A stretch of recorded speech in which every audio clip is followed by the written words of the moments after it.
téléspectateurs de Chadji La Panneau Télévision, nous sommes très heureux. Je dis bien très heureux parce que vous êtes nombreux en train de nous suivre en direct de Chadji La Panneau Télévision. Ma joie aujourd'hui est que vous vous êtes abonnés massivement. Vous avez montré combien vous aimez Chadji La Panneau et que nous sommes en train d'aller de progrès en progrès. Aujourd'hui, chers téléspectateurs, nous sommes dans le cadre de l'émission Jeudi, votre émission préférée qui va recevoir aujourd'hui un invité aussi des marques, un jeune comme moi, comme vous, et aussi c'est un garçon intelligent de la ville que vous connaissez parfaitement bien. Lui, c'est un enseignant des universités, il est assistant dans différentes institutions d'enseignement universitaire de la ville de Kananga. Il est également cadre de la Ligue des jeunes de l'Union pour la démocratie et le progrès social Tshisekedi, de PES Tshisekedi. Et puis je voudrais préciser, je ne sais pas, c'est L ou X, non, je peux dire L Kabound ou bien D Bizubou. Ah, là c'est lui-même qui va, il va nous dire si c'est L Bizubou ou c'est L Kabouya, je ne sais pas, lui-même va le dire. Allez, je reçois Kapena Chinyama Julien. Merci. Bonjour, monsieur. Bonjour, merci. Merci. Bonjour, monsieur le journaliste. Chadji La Panneau. C'est la première fois que vous participez sur Chadji La Panneau. D'abord, merci d'abord à lui. Hein. Moi, j'ai toujours dit, un petit bilong, ma fleur. C'est un gars que je connais parfaitement bien. Il venait de faire un don à Chadji La Panneau, comme l'a fait aussi l'honorable Marcel Chipepele. Vous allez le voir dans les images. Merci beaucoup à l'honorable Marcel Chipepele Ntumba qui a songé doter Chadji La Panneau d'un kit solaire pour lui permettre de produire ses émissions, ses productions sans inquiétude. Vous allez voir qu'il y a un panneau de 100 watts, il y a une batterie de 75, il y a deux projecteurs 150, il y a des convertisseurs. Vraiment, de bonnes choses que l'honorable Marcel Chipepele a fait aujourd'hui, samedi, à Chadji La Panneau Télévision. C'est de la même manière que notre ami est venu, il a dit non, Chadji La Panneau, vous avez aussi des difficultés avec l'ordinateur qui n'a pas trop de souris. Je vous donne un souris sans fil qui peut vous permettre de balancer vos éléments lorsque vous êtes en train de parler. Vraiment, c'est félicitant. Je vous dis clairement d'abord, merci pour ce geste. Merci, merci. Voilà. Avec vous, on parle de l'actualité de l'heure. Avec vous, on parle de l'actualité de l'heure. Vous vous rappellerez le chef de l'État, Félix Antoine Tshisekedi Tshilombo, qui dirige la République démocratique du Congo, ainsi que le président rwandais Paul Kagame. Quand on parle de ça, on dit directement qu'il s'agit de... Venez de signer un accord. Venez de signer un accord de paix entre les deux pays. Alors pour vous, je me dis,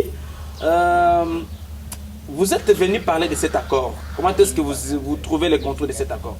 Merci, messieurs les journalistes.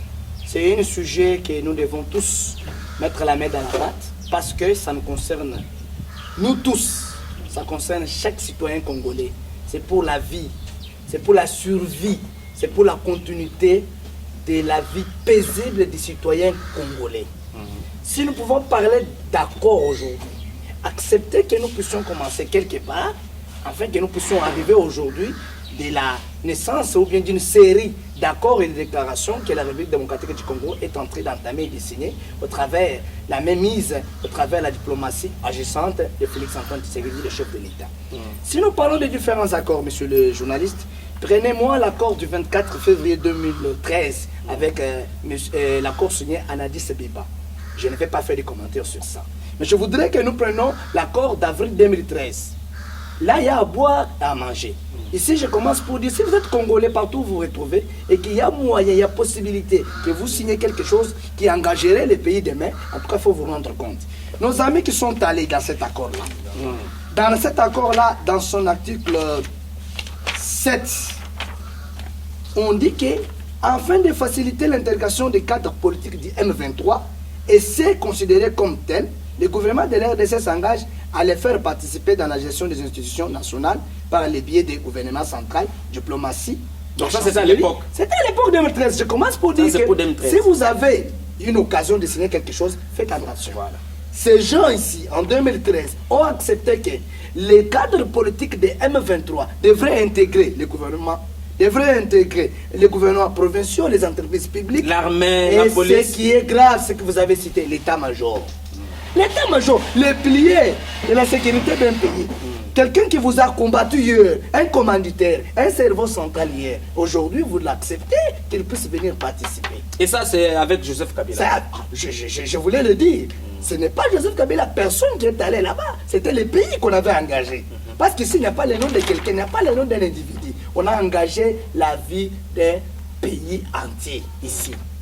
Et je vous dis, ça a coulé à boire, à manger. L'accord de 23 mars 2000, je parle de avril 2013. RDC M23. Qui sont les Congolais là qui ont signé ce truc? Ce ne sont pas les frères d'ailleurs, ce sont peut-être que vous allez voir, c'est un cousin.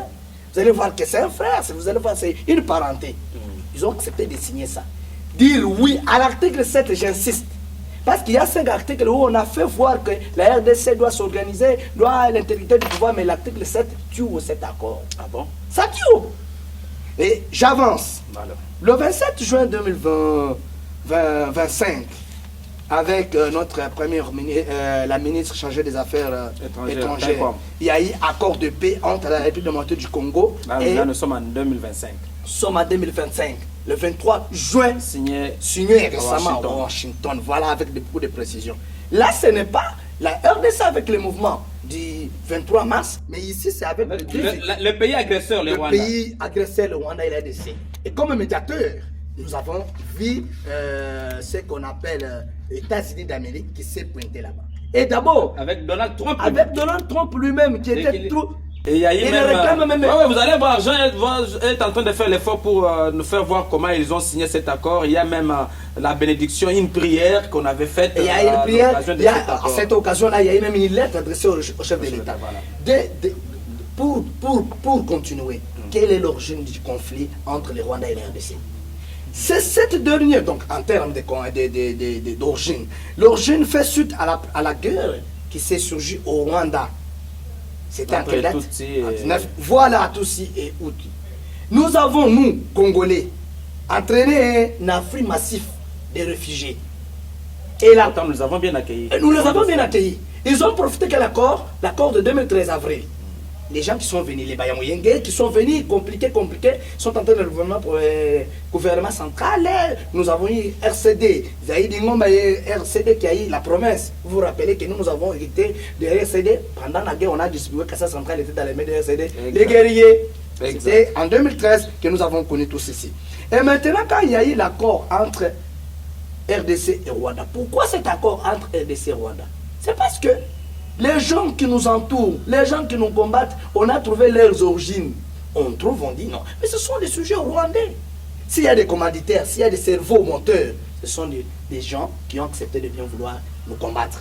Et cet accord a nécessairement... L'avantage pour vous dans cet accord? Nous avons dit disposition. L'avantage, c'est en rapport avec les articles. Mais je ne voulais pas prendre tous les points. Prenez juste les articles qui intéressent. Je prends le premier point. Le point culminant de cet accord, c'est l'intégralité territoriale et l'introduction des hospitalités. À force de guerre, à force de graisser les pays hospitaliers, la RDC, aujourd'hui, la RDC est demandée de ne plus accueillir quelqu'un dans son pays. Non, pas encore accueillir. Si vous venez dans vos combats, dans vos conflits, faites-les ailleurs. Faites-les. Parce que nous vous accueillons après, vous nous créez des problèmes. On dit bien introduction d'hospitalité. La RDC est obligée de ne plus encore accueillir les gens. Et aussi, le point culminant que j'étais en train de dire, c'est intégrité territoriale. C'est pour accomplir... Là, la RDC doit rester RDC. Ok, c'est pour accomplir l'article 2 et l'article 3 de la Constitution de 2006. Et aucune terre ne sera cédée. Pas même ça, c'est pour faire voir que nous avons 25 provinces, plus la ville-province de Kinshasa. Que la RDC doit faire rapport chaque fin de l'année que nous sommes en train d'administrer sur ces 25 provinces. Et sur la ville-province de Kinshasa. Pour parler de Goma qui est prise en otage. C'est pour vous dire que l'intégrité... Et surtout Bunagana aujourd'hui. Et cela répond encore à la loi organique du mars 2006 qui parlait de l'organisation des élections locales et urbaines. Voilà. Aujourd'hui, comment nous allons organiser les élections en RDC si nous allons dire que nous sommes pays indépendants? Pendant qu'il y a une partie de la RDC qui est prise en otage. Et l'accord signé entre les ministres des Affaires étrangères, du côté Rwanda, du côté RDC, c'est le premier point, je parle des points culminants. Voilà. Intégrité du pouvoir. En dehors de ces points, je parle de la guerre et de la déclaration, parce que les gens confondent ce qui s'est fait signer le 19 juillet 2025. Ce n'est pas l'accord. Le 17 juillet, ça c'est la déclaration de principe. Sur quoi M23 et les gouvernements congolais doivent marcher, sur quoi ils peuvent baser leurs négociations. Ils basent ça sur la déclaration de principe entre Kinshasa et AFC M23. Les partis s'engagent notamment pour que, en dehors 2 semaines jusqu'au 29, pour savoir ça je fais, ça je ne fais pas, ça je fais, en rapport avec l'accord signé le 27 juin 2025. Qu'est-ce que la population a reçu comme mandat, comme charge? C'est la vulgarisation de ces accords. Voilà pourquoi tu es là. C'est pourquoi je suis là. Est-ce que vous avez vu nos leaders politiques en parler? Ils ont fait sous l'oreille un travail enchaîné par le président de la République démocratique du Congo. Vous avez vu un député national qui nous a appelé pour nous faire voir qu'il y a un processus d'avancement. C'est ainsi que je félicite le secrétaire général de l'UDPS, qui est même, pendant que je vous parle, en avion, il est déjà atterri à Mbuji-Mayi, pour vulgariser, pour faire la publicité de cet accord. Il est en train de faire la publicité de cet accord. Il est en train de vulgariser, expliquer au peuple et aux citoyens congolais l'importance de ces accords. Avec tout ton entourage, je salue encore M. Onésime Kalala, chef de l'organisation de la Ligue de jeunes de l'île de Pescanang. Ils sont en mouvement pour faire de la publicité. C'est pourquoi nous sommes ici pour les faire entrer, pour faire la vulgarisation, la publicité de ces accords. Vous dites que Augustin Kabouya est attendu en Mbuji-Mayi. Oui. C'est pour faire la vulgarisation. Il est accompagné avec le secrétaire particulier Kalala. Oui. Alors, dis-moi ce que les centres casséens peuvent en bref retenir de cet accord ainsi que la déclaration des principes. Nous avons comme message à garder, comme évangile de vulgariser, c'est dire la vérité, que Félix Antoine Tshisekedi, le courant de la nation, a fait un pas. Nous devons que nous communiquer, qu'il n'y ait pas d'indifférents, qu'il n'y a pas le sens non compris de ces accords. Donc il a fait sa part des responsabilités. Et nous aussi, nous sommes obligés de faire la même. D'ailleurs, commençant par vendredi de la semaine prochaine, ce sera le 1er août. Je demande à tout Congolais, à tout peuple kassaïen de rester dans l'esprit de méditation parce que ça sera, je crois, le 17 août, soit le 18 août, qu'on doit signer l'accord final. Voilà. L'accord de paix entre le président Félix Antoine Tshisekedi et le président du Rwanda. Bon, vous avez dit Augustin Kabouya Serra, donc vous voulez nous dire que vous êtes une dépêche, Augustin vient de Haut-Bizubu. Et vous avez compris, vous avez constaté que je n'ai cité que le nom de Mais pourquoi la paix est signée maintenant entre la RDC et le Rwanda? La paix ne peut pas être signée au sein de l'UDPS. Non, au sein de l'UDPS, je vous dis, un sujet de Haut-Bizubu, c'est un sujet M23. CNDP. Comment ça? Ils sont en train de M13. Mais je vous dis, je suis là aussi. Comment il devient? Oh non, c'est par rapport à l'accord qui a été signé en 2013. Il faisait partie. Il faisait partie CNDP avec le M23 dirigé par Laurent Kunda Batouare. Qu'est-ce que vous voulez? CNDP. Mais c'est un sujet rebelle. Ils sont entrés. Il avait reçu mandat de détruire le chef de l'État à partir de son parti politique. C'est ce qu'il a eu comme mandat. Non, ce n'est pas l'UDPS. Ce n'est pas l'UDPS. Deo Bizubu n'est pas l'UDPS. C'est par rapport aux engagements. Là, j'ai dit, regardez ces gens comment nous ont infiltrés. Mais à l'époque, il était adjoint. Il venait juste après Augustin. Il venait juste après. Quelle mission? C'est par rapport à ses origines de natalité. Il vient de quelle province? C'est comme ça qu'il s'est retrouvé là-bas. Monsieur Julien, je vous en prie. Monsieur Julien, dites-nous ce que les centres cassains peuvent retenir. Cette émission, vraiment, vous allez suivre et vous allez comprendre que des vérités sont en train d'être dites ici sur ce plateau. Oui. Qu'est-ce que les centres cassains peuvent retenir? Oui, retenez qu'à l'IDPS, c'est un parti de masse, un parti qui a pour la première fois, au travers de la direction patronale de chez secrétaire général, président à l'intérim, full, j'ajoute, M. Augustin Kabouya. Oui, c'est lui. C'est lui qui a doté aujourd'hui l'IDPS de la majorité présidentielle. Premier pouvoir politique. On parle de l'IDPS au travers la mainmise, la main contrôlée des CG. C'est lui qui garde, qui fait que le président puisse prendre des décisions sans qu'il y ait des contradictions. Voilà, nous allons changer de chapitre avec Julien. Nous allons parler de ces feuilletons assemblée provinciale. Aujourd'hui, il y a conflit. Il y a un groupe de 16 députés, un groupe de 18 députés qui ne s'attendent pas, tout ça, tout ça. Comment est-ce que vous gérez vous-même? Parce qu'on cite toujours l'UDPS qui veut prendre la tête de l'Assemblée. On dit toujours c'est l'UDPS, parce que l'UDPS ne veut pas donner CODEP, l'Assemblée et le gouvernement. Quel est votre point de vue? Merci, messieurs les journalistes. On pouvait parler des pays, on pouvait parler des nations, on ne pouvait pas oublier notre province. Nous sommes fils du roi, nous devons en parler, ce n'est pas un sujet tabou. D'emblée, j'aimerais que nous puissions aller à la Constitution. La Constitution ici, matière ici des PPRD, ils ont conçu ça. Si vous regardez de ce qui est en rapport avec les prérogatives d'un VPM de l'intérieur, on avait boutiqué, on avait mis beaucoup de prérogatives sur la charge de monsieur le ministre de l'Intérieur. Pourquoi les gens de PPRD avaient fait ça? Ils avaient fait ça parce qu'ils savaient quand ils partaient dans la négociation, PPRD devait prendre la présidence, le premier ministre c'était l'opposition et pouvait prendre les VPM de l'intérieur. La vérité, monsieur Gomébé. Oui, je vous dis, c'est pas un sujet d'aujourd'hui. C'est comme ça que vous voyez les Bouchabou, les Chadari, ils dirigent les provinces. C'est les VPM qui dirigent les provinces. Monsieur Julien veut nous dire que... Je commence par là. Monsieur Julien veut nous dire que le ministre de l'Intérieur est du PPRD. Non, je n'ai pas dit que le ministre... Voilà, allez-y. Je sais de quoi je parle. Voilà. J'ai dit, je commence par ici. Les tenants et les aboutissants, nous connaissons les joueurs et les G. C'est dit, nous avons hérité ça, nous, de l'IDPS. Une constitution qui donnait beaucoup de prérogatives.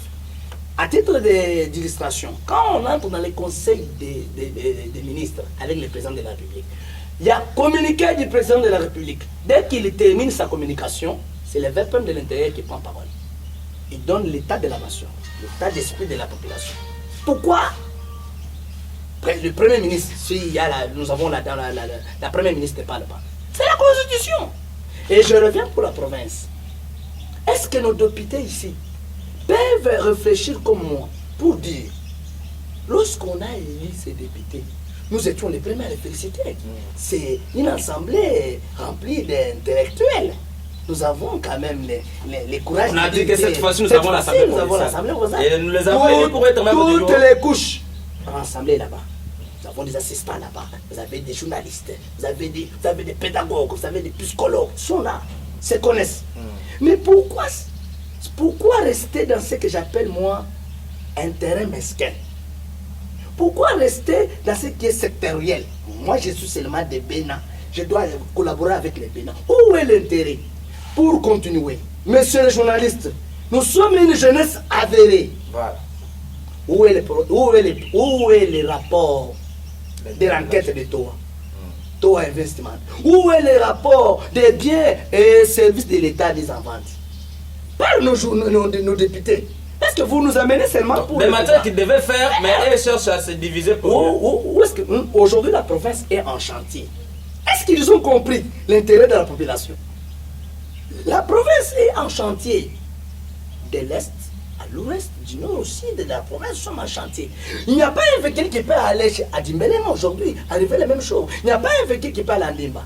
Ces députés, je reviens avec l'article de dualité. Il y a une partie qui est 18 et l'autre de 16. Laissez-nous cette distraction-là. Laissez-nous cette distraction-là. Évitez-nous et acceptez de bien vouloir nous remettre sur les rails.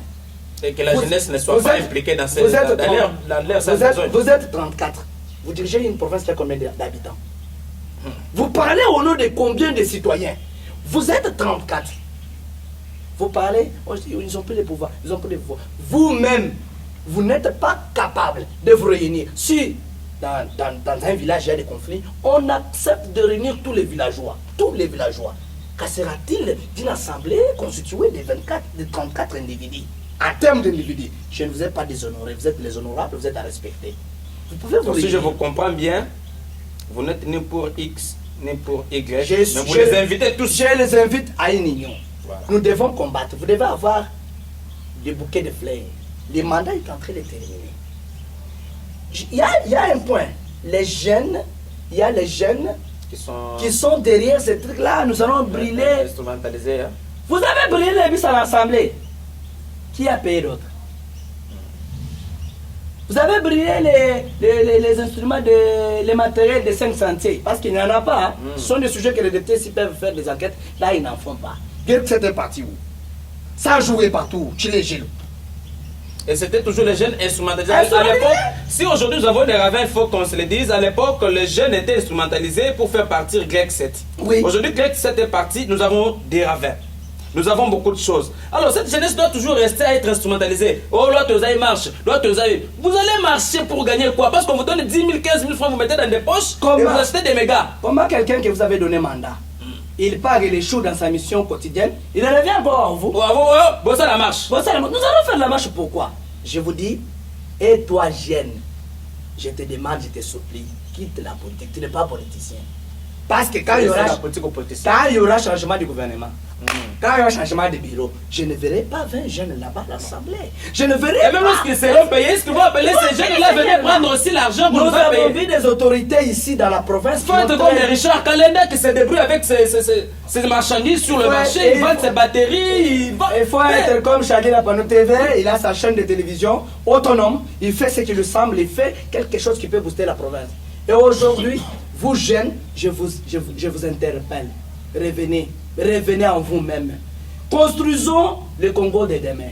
Kassai Central a besoin de jeunes forts, de jeunes qu'il faut à la place. Voilà. Parce que nous, demain, je ne sais pas ces députés, s'ils vont échouer dans cette matière qu'ils sont déjà... Est-ce qu'ils peuvent nous dire encore quel discours? Nous sommes en chantier. Concentrez-nous. Évitons les problèmes de VPM. VPM, c'est votre chef. Moi, je ne parle pas d'individu, je parle par rapport... VPM, c'est le ministre de l'Intérieur. Il gère toutes les provinces. Il doit être respecté. Respecté. Quand il y a le télégramme... Et je vois même le chef coutumier sur la ville en train de participer dans des marches. Jean est en train de nous balancer quelques chefs coutumiers qui ont marché, qui ont saboté les VPM. Oui. Pourtant, le VPM gère aussi ces histoires-là. Non, il est vice-premier ministre des Affaires de l'Intérieur, des Affaires coutumières. Monsieur le chef coutumier, s'il vous plaît. Un chef coutumier doit être au milieu du village. Un chef coutumier doit accueillir tout le monde, que choisir un camp. Un chef coutumier doit être chez lui au village. Allez, nous, tout le monde, chef chef marche. Autorité, saboter, autorité. Ça ne concerne pas, ça concerne les politiciens. Parce que chef ne va pas foutre 10 millions, 50 000, 30 000, c'est fini. Le pouvoir est où? La coutume est où? C'est parti en vain. Parce que vous soutenez un camp, vous laissez au mépris de notre camp. Oui. Mais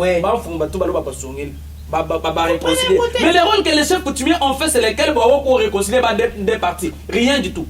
C'est seulement pour insulter les VPM, c'est seulement pour dire, nous disons. Julien Niedou nous interpelle. On avait le VPM Gilbert Kamponda, non? Quand il avait signé les ordonnances, vous vous rappelez, vous avez acclamé. Ah, là on a... Parce que c'était à notre tour.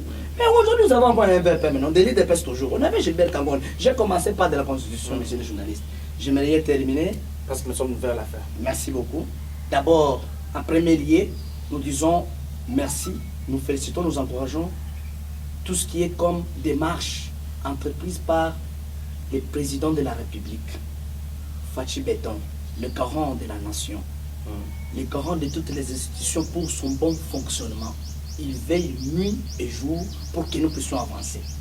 Félicitations, nous jeunes Kassaïens, nous sommes derrière vous. Nous jeunes du Kassai central, nous sommes derrière vous. Nous saluons encore l'effort du parti au pouvoir par la prémisse de M. Augustin Kaboué, le secrétaire général du président de l'intérim. Ne cédez pas au Grand Prix. Parce que lorsque le pays était troublé avec des agressions, c'est au même moment qu'un certain Bizoubou était en train de créer le conflit. Je ne suis pas là-bas, je vous dis, il faut comprendre, vous parlez des actualités. Et dans la province, chers députés, vous êtes mes frères, j'étais premier suppléant d'un candidat malheureux, donc je suis honorable. Je vous dis, à votre place, appelez-vous à l'unité. Regardez la province en chantier. Parce qu'aujourd'hui, si on va inaugurer l'Athénée royale, ça sera dans votre mandat. On va dire l'Assemblée telle, sous l'Assemblée telle, sous tel gouverneur, on a inauguré tel document. Mais si vous laissez en chantier, aujourd'hui, je vous dis, vous avez négligé parce que vous êtes distrait, chers députés. Je vous dis que la route Kalamambouche là, ça va compliquer parce que Tchikapa, on a déjà pris un contrat avec toi que vous avez négligé. Toi est en train de construire la route Kandjadi vers Tchikapa. Et toi, jeune, mon frère, il ne faut pas être instrumentalisé. Les intérêts de 20 000, 30 000, pour aller... C'est terminé. Lorsque moi je vais aussi devenir député et que je vais trouver des problèmes, je vais t'appeler parce que je sais que toi tu es toujours brigand. Papa viens prendre 20 000. Papa Soleil, viens prendre 20 000. Donner à ces enfants-là. Tu ne peux pas me trouver les enfants habiles. Non. Sortons dans cette culture-là. Sortons dans tout ça. Et je dis aussi merci sincèrement à notre mentor, Onésime Kalala Chinama Serge, qui fait de nous ce que nous sommes. C'est comme ça que nous sommes en train de lui jeter des fleurs. Ils sont en travail, ils sont en jugement. Je le réponds. Bon travail, nous sommes des guerres, nous sommes ensemble. Voilà, ça c'est un plaisir pour nous parce que vous êtes nombreux, vous nous avez suivis du début jusqu'à la fin de cette émission. Pour terminer, nous disons encore grandement merci à l'honorable Marcel Tchipépé Ntoumba pour son appui combien louable. Il nous a donné l'équipe solaire énergétique pour la production, pour nos productions. Disons également merci à M. Kapena Chinyama Julien qui nous a Kabena Chinyama Julien qui nous a aussi donné une souris sans fil. Et merci à toute l'équipe rédactionnelle. Merci à tous les abonnés de nous avoir fait confiance. Je crois qu'on va se retrouver prochainement pour d'autres productions. Merci. Merci. Voilà. Ça a été un plaisir pour moi de vous recevoir. Oui, respect réciproque.